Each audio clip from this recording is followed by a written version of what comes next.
third generation computer. Right. So, what is the specialty in third generation computers? It has fewer mistakes. Huh? It has fewer mistakes. Uses ICs instead of transistors. Yes. Yeah. Using Good. electricity. No. Actually, the specialty is it's using ICs. Okay. Yes. Specialty is Integrated circuit. integrated circuits. Yes. Have you all seen that inside the Yeah. IC? No. Huh? No. Have you all seen? No. Last week showed half. Yes. Yes. Right. Okay. Now I'm going to show you a little video regarding third generation computers. Okay. Okay, sir. We'll see this.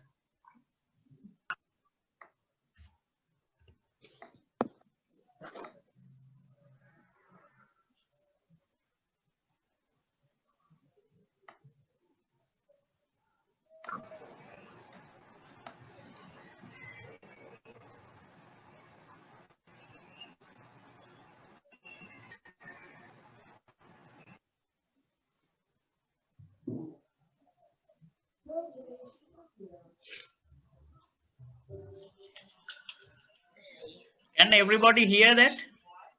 No. No, sir. No. We only can see it. Yes, Arey, fancy, but wait. can't.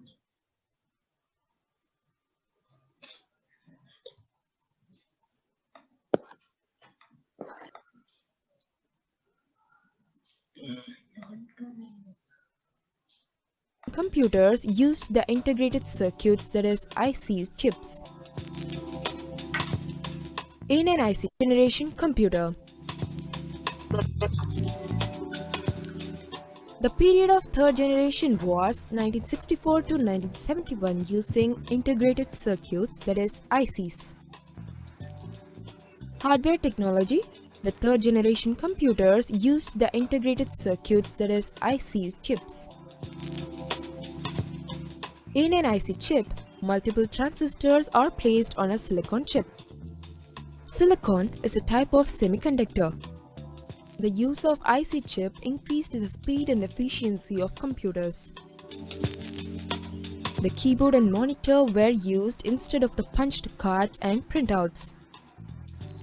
Software technology. In this generation, remote processing, time sharing, real-time, multi-programming operating system (OS) were used. Operating system allowed different applications to run at the same time. High-level languages were used mostly for programming instead of machine language and assembly language. Computing characteristics. The computation time was in nanoseconds, that is 10 power minus 9 second. Physical appearance. The size of these computers was quite small compared to the second generation computers. Examples: NCR 395, IBM 360, IBM 370, PDP 11. Disadvantage: limited storage capacity.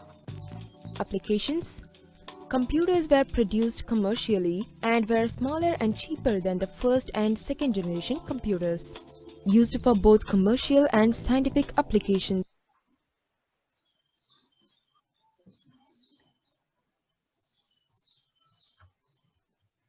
So now we are going to start fourth generation computers.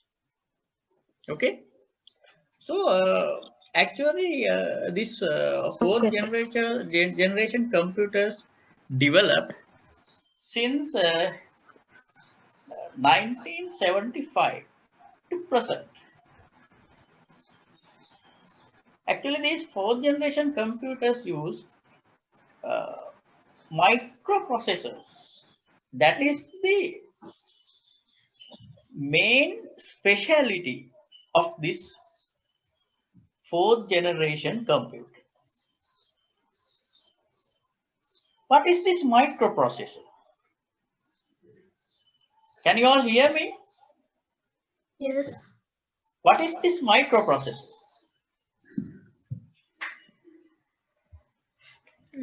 Have you all heard about microprocessor? No. No. No. What is this? Have you all seen No, sir. such a Yes, picture? yes. Huh? Have you all No. seen such a picture or such a device? No, we saw when we touched it at the ICT lab at our school. No. I don't know. Sadhanu? Sandhanu touched it too. Have you touched such a device, Sadhanu? Have you touched such a device? Can you see the screen?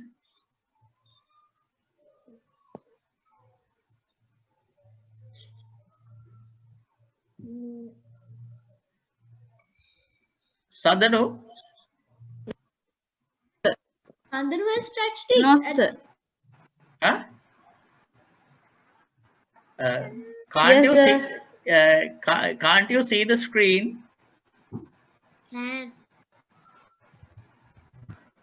සදන ඔයාට screen එක පේනවාද මම මේ share කරලා තියෙන මයික්‍රෝප්‍රොසෙසර් එක? Excuse me, sir. ආ? Excuse me, sir. I can't hear you. So there's like a static sound.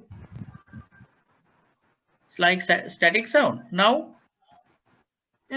Not now, but sometimes a very high static sound. Now how is that? Now it's okay, but when Sandhanu starts to speak, that sound comes again. Ah, yeah. Okay. Sandhanu, can you hear me now?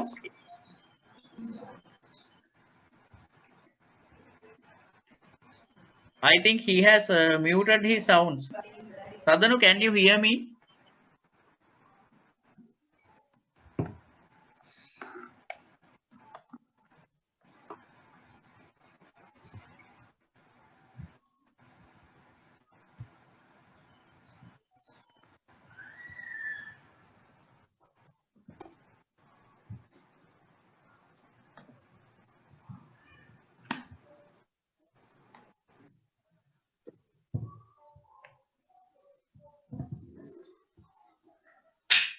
Sadhanu? Sadhanu Sir? මාව ඇහෙනවද? Yes, sir. Can you hear me? Yes, sir. Right. Yes, sir. Huh?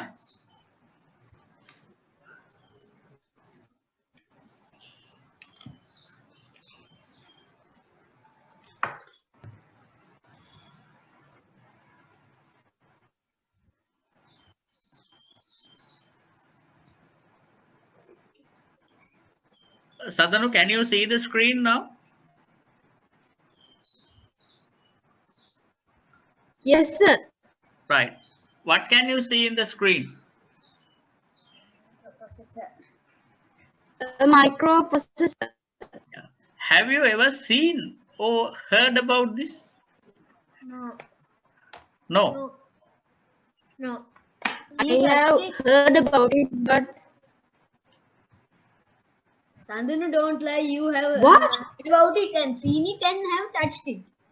Kishandu, we didn't touch a microprocessor. We touched a central processing unit. No, not that. At the ICT lab, we touched one. Sandhanu We was touched there, what?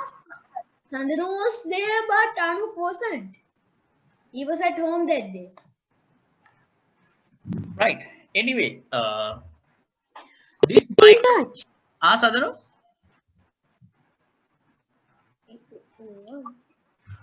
Sir, that's What? static Sandhanu.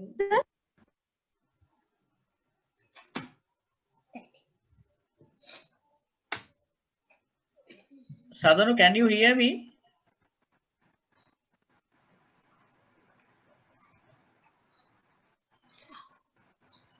Sadhanu, Yes, sir. Sir, huh? I can't hear you. There's a problem with your side, Puta. Tell Nandanu to turn up his volume. Sadhanu, Sandanu muted himself again. මටත් හිතෙන්නේ. Hello, He has Sadhanu. muted. The microphone next to his name is Yes, cut. yes. Now, Now. Now, Sadhanu මාව ඇහෙනවද? I don't hear you. Sir, I can It's a network connection problem. hear you. yeah, Yeah, maybe it's He's a network. talking but he can't hear. Yeah. He freezes and then just fast and move. sound little. Yeah. The static sound, popping sounds, every sound. Yes. Sadhanu, now how is your situation? Is it okay? Can you hear me? Yes, sir. Right. Don't move the laptop. Huh? Don't move the laptop. Sadhanu, Yes, sir. don't move your laptop. Okay. I didn't do, sir. Sadhanu? I didn't do anything. Right, don't move it because there's a internet connection problem in your place. Because of that, you are having these troubles. Okay. Sandanu, Okay. What? is your router upstairs? Hello. You can't hear us, Kishandu. He freezed. His videos off? No, he freezed. Freeze. No, he freezed. He freezed. There's a problem with him.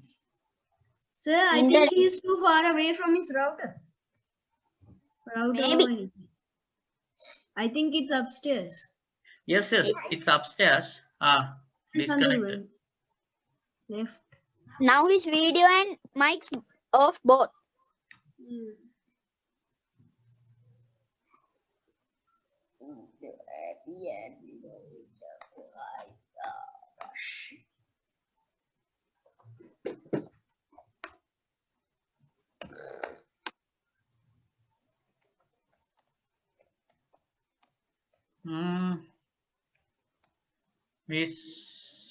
We missed him, ne? He's there. No, he didn't. He did not go out. He just. There. He's there. Still there. But Oh, sir. මෙයා මොනවාරි කරනවද දන්නේ.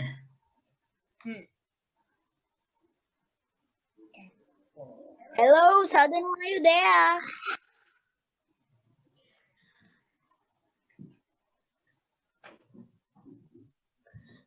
Shall we call Sandanu and ask? If his screen is black, meaning that he's frozen. His video's frozen. Screen black meaning not frozen. He has turned off the video and muted himself. Everything's frozen. black. If everything's black, that means that he's been frozen. Yes.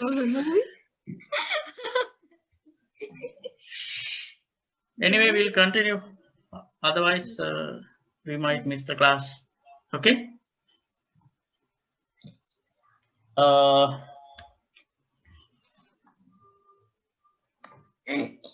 Microprocessor. What is this microprocessor? Don't know. Don't know. Don't know, right? This microprocessor is the advanced stage of ICs. Okay, this microprocessor consists of small silicon chip on which thousands of circuits are placed on. It means it has thousands of circuits inside. That is why in fourth generation computers, the computer became very smaller and very cheaper. Understood? Yes. Right. Because of this microprocessor, there were lots of advantages in this fourth generation computers. Actually, it used very less electricity and produce very less heat, as well as it has a time sharing facility. And those things, these fourth generation computers are using real-time networks, and they are using distributed operating systems. Okay, Kishandu, we can't hear you. Okay, sir. Okay, sir. Right. Okay. Excuse me. Yeah. Tadanu's not in the meeting. Yes, he missed. He missed the meeting. Something. Nothing to do. We'll continue the class and we'll ask him to connect properly on next time. So we'll see inside the microprocessor. Microchips combine a precise assembly of electronic components into one very small unit. They are built for an endless variety of specialized functions and are embedded into almost every electronic device.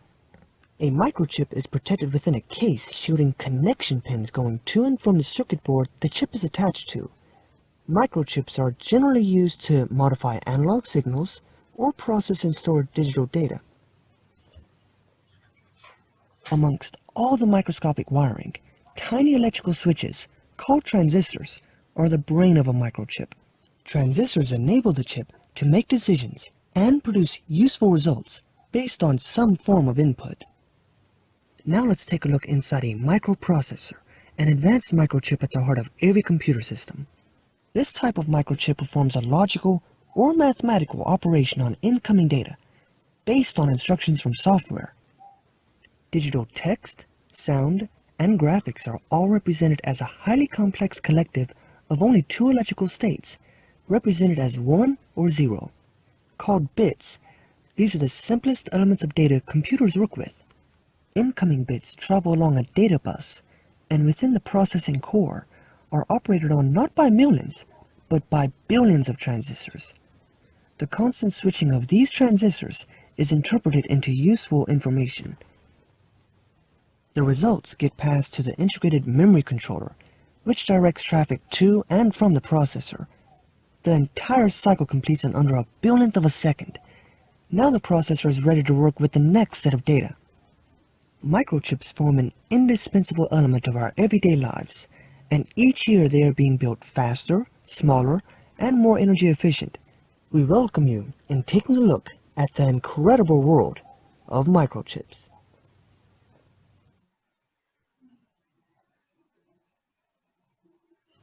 Microchips.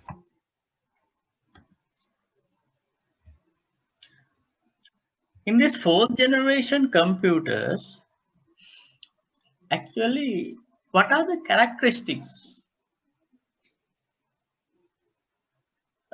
of fourth generation computers include? What are the characteristics? Kishandu? It's much smaller, much efficient, and works more faster. Anuk? Uses microcontroller. The same things plus another one. It has microprocessors. Yes, yeah, It produces less heat. yes. Microprocessors Good. are the same thing, right? Okay, Sandhu? Microprocessors and the microcontrollers. Yes, Are the same. Yes. So, what is the main advantage of this fourth generation computer?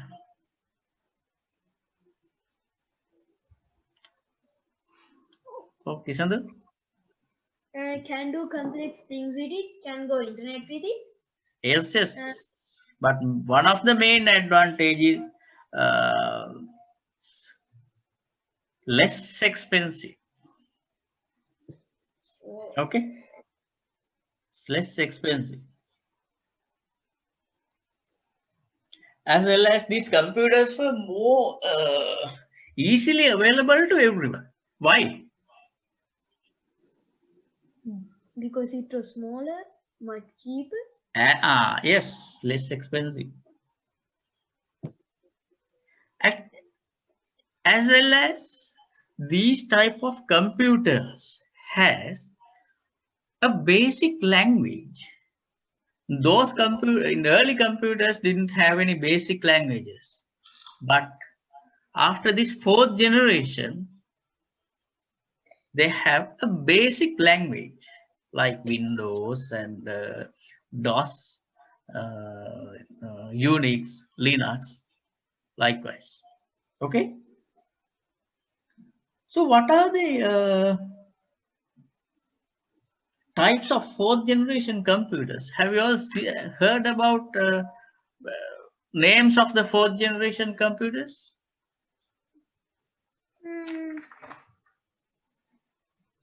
What? Kishandu? Asus, Acer, Toshiba, Dell. Yes, but they were very Apple. Durable and important computers than those Asus, Dell, and HP. Those things. One is Altair 8800. Altair. I have an answer to tell. What? Tell me. Apple 1, Apple 2, Yes. What? I think you have seen when I am arranging the note. Yeah, Apple 1, Apple 2, then Macintosh, as well as IBM. Yes, Kishandu? What does Apple 1, Apple 2 mean? I'll show you. Apple? This is Altair 8800 computer. We'll see. What's the computer? Altair 8800. Oh. Those are the first stage of fourth generation computers. Not like Dell, Asus, HP, those things. See. You are watching Cold Fusion TV.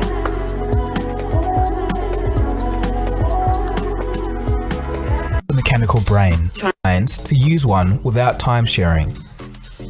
To where this story has its prelude, story behind it. Welcome to another Cold Fusion.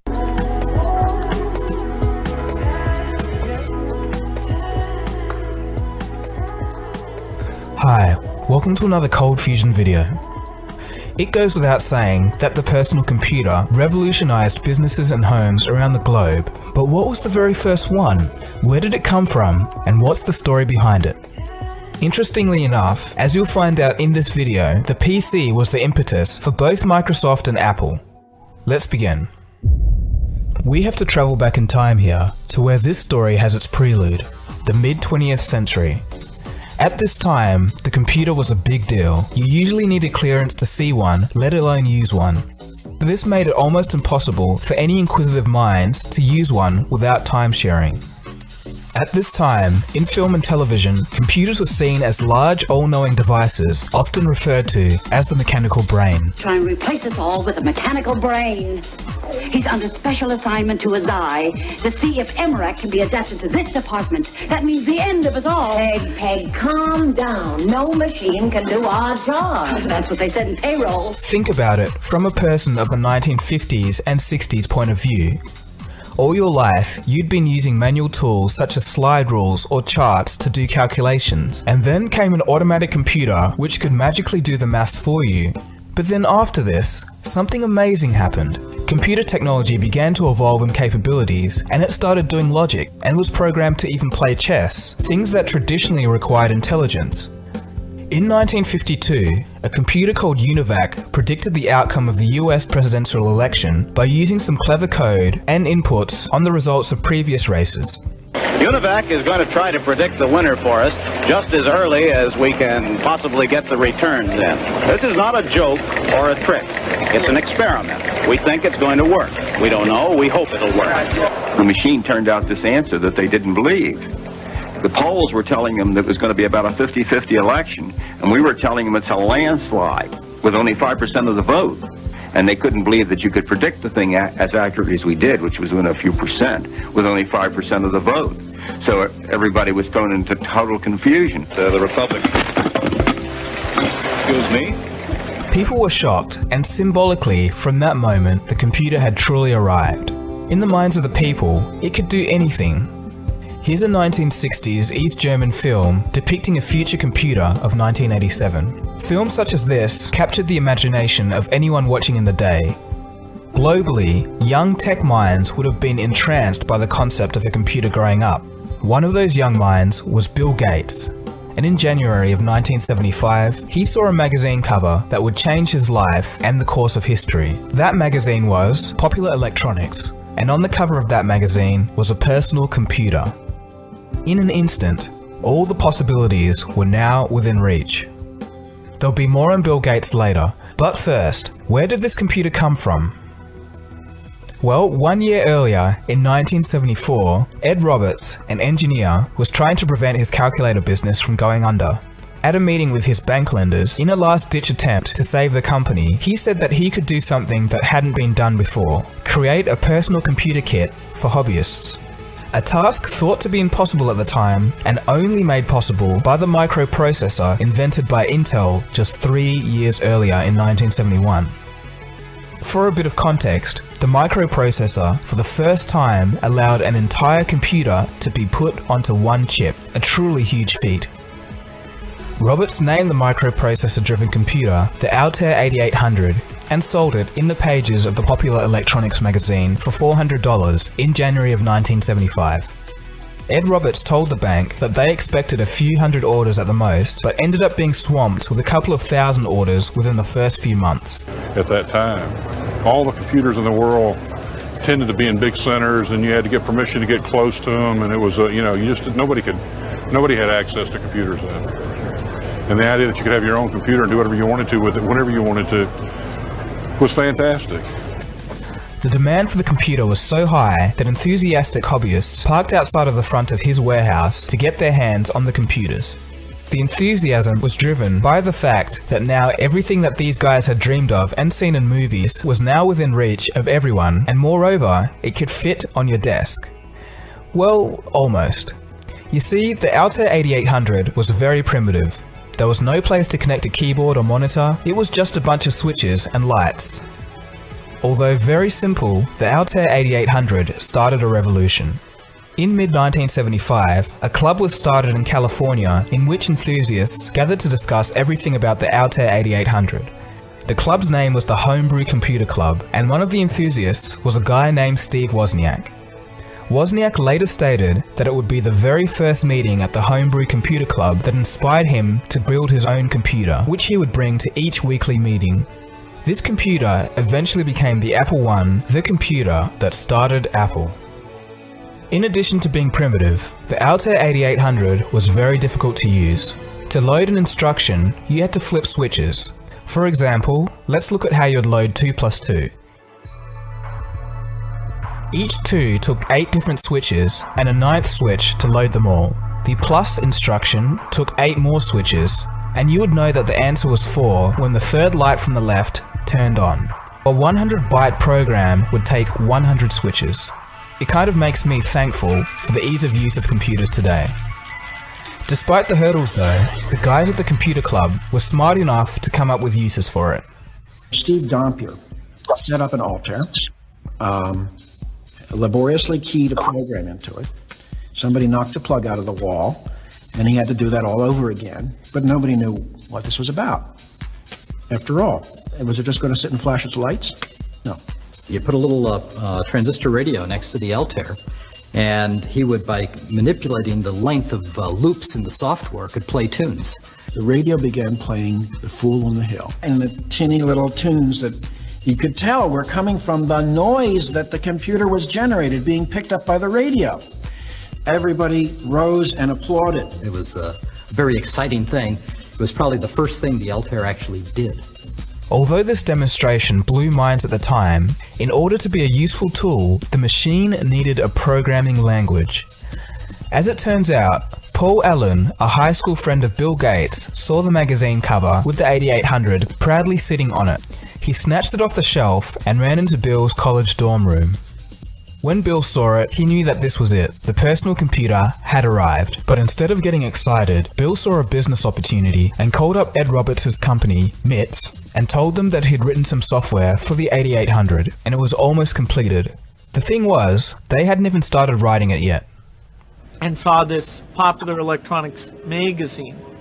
And it was kind of, in a way, you know, good news, bad news. Here was someone making a computer around this chip in exactly the way that Paul had talked to me, and you know, we thought about what kind of software could be done for it, and it was happening without us. And for all we knew, maybe they had some software people, they were just going to go charge off and do this thing.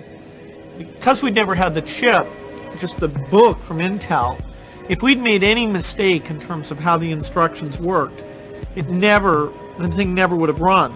And so Paul was scheduled to fly out to Albuquerque. He decided to go get some sleep. I stayed up all night reading the book to see if we'd miscoded some of the instructions, and finally decided it was all okay, punch out the paper tape, and made sure Paul got that before he went off on his plane. He wrote the bootstrap loader, that is the thing you have to key in to make this computer smart enough to know to go get data off the teletype to read it into memory. He wrote that on the plane on the way out, loaded it up in the paper tape. The first time, for some reason, it didn't work. The second time they loaded in, and it worked. So it came up, said ready, and he typed in a program, you know, print 2 + 2.